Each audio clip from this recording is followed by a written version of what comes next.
বাংলাদেশে অসংখ্য হত্যাকাণ্ড ঘটেছে, অসংখ্য ঘটনা ঘটেছে। এর মধ্যে বড় একটি ঘটনা হলো 10টা অস্ত্রের চালান। যদি অস্ত্র হ্যান্ডেলই করতে না পারেন তাহলে নিয়ে আসেন কেন আপনি?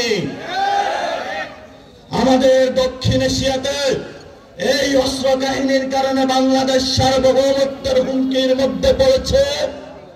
অসংখ্য মানুষের জীবন বিপন্ন হয়েছে, পার্শ্ববর্তী আঞ্চলিক সংঘাত বিরাজ করেছে। আমরা দেখতে পেয়েছি বিচারের নামে প্রহসন হয়েছে।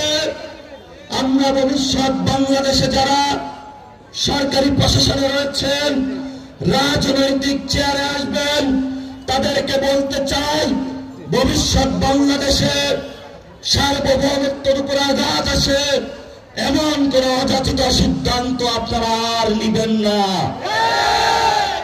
আমি বাবর ভাইকে সম্মান করি, তারা নির্যাতিত নেতা, কিন্তু আপনার ওই কাজ আমি সমর্থন করি না। তাই আপনার এই কাজের কারণে বিএনপি ক্ষমতায় আসতে পারে নাই।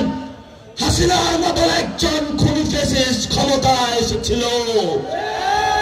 গত 15 বছরে যারা বিএনপির নেতা কর্মী নির্যাতিত হয়েছিল, আমার ভাইদের উপর রক্ত চালিয়েছিল, গুলি চালিয়েছিল, এর জন্য ইতিহাসের কাঠ গড়ায় আপনিও দায়ী থাকবেন।